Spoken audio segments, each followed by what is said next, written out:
Opa, salve, salve, beleza? Eu sou o Daniel Oliveira, sejam bem-vindos ao meu canal. Aproveita, te inscreve, mete like no vídeo e dedo no sininho. E comentários aqui embaixo após cada vídeo pra gente trocar uma ideia depois, beleza? Gente, não sei se vocês estão entendendo desta forma. Claro que a gente fica muito voltado em relação ao noticiário, né?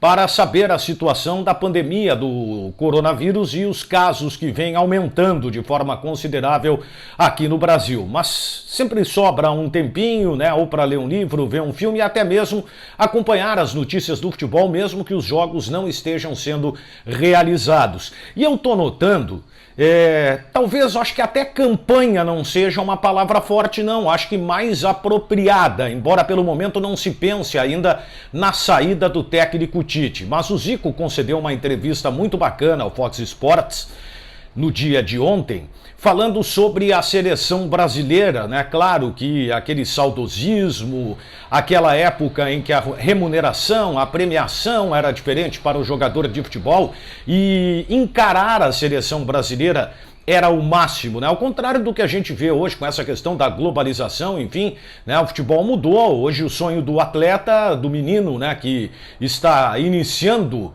né, o seu trabalho como jogador de futebol ou iniciando, né, a realização deste sonho, ele almeja jogar no Barcelona, jogar no Real Madrid, né, ser um novo Neymar. Não necessariamente jogar na seleção brasileira e ganhar uma Copa seja o maior objetivo de quem hoje está começando no futebol. E o Zico entende que não há uma grande vontade, não há uma grande disposição dos atletas que jogam na seleção brasileira.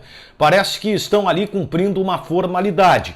E aí viu a necessidade, o Zico, do técnico Tite, mudar esta e outras questões na seleção, no ambiente da seleção brasileira. E aí, claro, foi perguntado se via no Brasil alguém com potencial de assumir o lugar do Tite. Mais uma vez surgiu o nome do Renato. Por que eu estou dizendo mais uma vez? O Cafu já falou sobre isso, outras figuras importantes que gravitam no ambiente da seleção brasileira já falaram sobre essa possibilidade de mudanças. Alguns são consultados, outros não, mas acabam sempre falando sobre futebol em muitos eventos comerciais que são realizados e com presenças, inclusive, de dirigentes, né, de autoridades e grandes nomes do esporte que tem uma participação nesse processo de construção da seleção.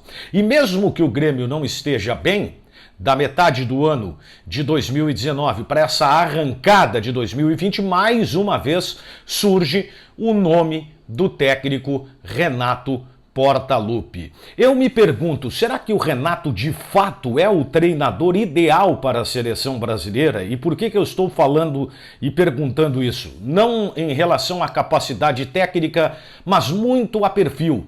O Renato parece que, pelo perfil que ele demonstra, é algo que de repente não se enquadra aquilo que gostaria a CBF. A gente sabe que numa situação emergencial tudo pode acontecer, as convicções vão por água abaixo e uma aposta, né, desconsiderando inclusive alguns procedimentos, são esquecidos em detrimento da obtenção imediata de bons resultados. Eu não estou querendo dizer aqui que o Tite vai cair, mas eu quero fazer uma consideração especial sobre o fato de mais uma figura importante do futebol ter citado o nome do Renato para um dia tornar-se treinador da seleção. Essa história de um meu grupo, eu falei para eles, isso cairia bem na seleção brasileira, com jogadores que inclusive tiveram carreira internacional melhor do que a do Renato como atleta. Isso também acontece com o Tite, mas o Tite construiu uma biografia, tem um estofo, né? Chegou a um status, não que o Renato não tenha atingido, afinal de contas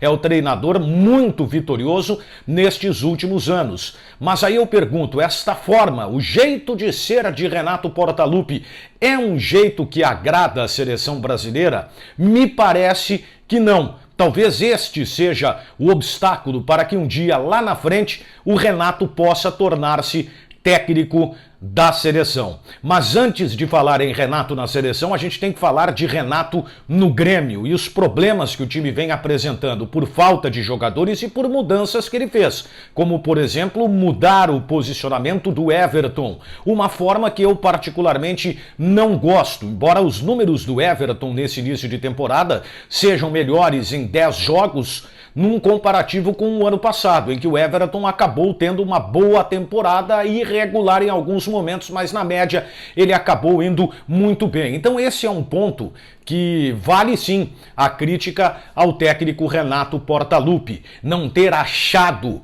a alternativa para o Grêmio jogar sem a figura do meia. Todos nós sabemos que é muito difícil, mas você não pode mexer demais na estrutura do time e naquilo que dá certo realmente mudar acaba tendo e te apresentando a possibilidade maior de errar. O Grêmio precisa melhorar bastante, o Grêmio precisa treinar mais. Eu não estou querendo dizer que não está treinando, mas o Grêmio está sem alternativa de jogo. Virou um time comum, um time previsível e um time burocrático. Este é o ponto que mais me preocupa, porque o futebol do Grêmio sempre chamou a atenção pela objetividade e hoje ele não tem isso, principalmente pelas características dos jogadores. Não pensem que apenas a entrada do Jean-Pierre estará proporcionando a recuperação desta objetividade ao time tricolor. Não, é preciso o Jean-Pierre jogar, é preciso o Thiago Neves ter mais ritmo, vale o mesmo para Diego Souza, mas é preciso o treinador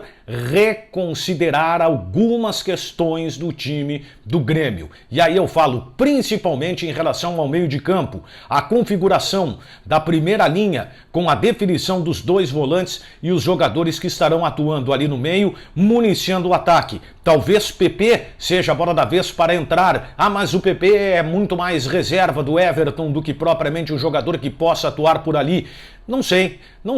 A gente tem que observar. E pelo que o PP demonstrou em pouco tempo e pela imagem que ele passa a ter, principalmente na Europa, com uma avaliação muito positiva de alguns clubes, Ajax, Bayern de Munique e outros até que não têm a condição hoje de contratar o PP, estão avaliando de uma forma positiva. O Atlético de Madrid, por exemplo, ficou muito encantado com o jogador, como também ficou com o Matheus Henrique. Então esta recuperação do Grêmio passa pela criação de uma forma alternativa de jogar, e aí a responsabilidade ela é muito maior do técnico e não necessariamente com os problemas que ele tem, que pesam, é verdade, mas convenhamos, é possível o Grêmio jogar mais, principalmente pelo que o Renato já apresentou. Não muda a minha avaliação, acho que o Renato é um bom treinador.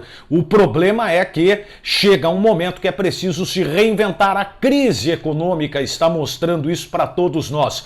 E por que no futebol a situação seria diferente? Claro que não. Então está na hora realmente do Renato aproveitar este período, repensar as questões importantes do time do Grêmio. Dificilmente vai se fazer contratações neste período escasso aí, né? Porque aventava-se a possibilidade de negociações para se reforçar financeiramente cada clube, mas hoje a situação ela está indefinida. E assim como nós estamos num período de contenção de despesa, o clube também, né? Já que não está arrecadando nesta etapa aí que nós estamos vivendo da pandemia do coronavírus. Então, se vale criatividade para administrar, se vale uma criatividade financeira, se vale a reinvenção da sua atividade profissional, por que não reinventar o time do Grêmio?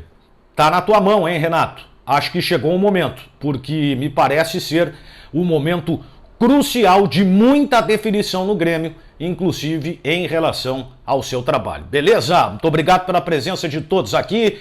Te inscreve no canal, mete like no vídeo, dedo no sininho, comentários aqui embaixo. Daqui a pouco a gente vai trocar uma ideia, beleza?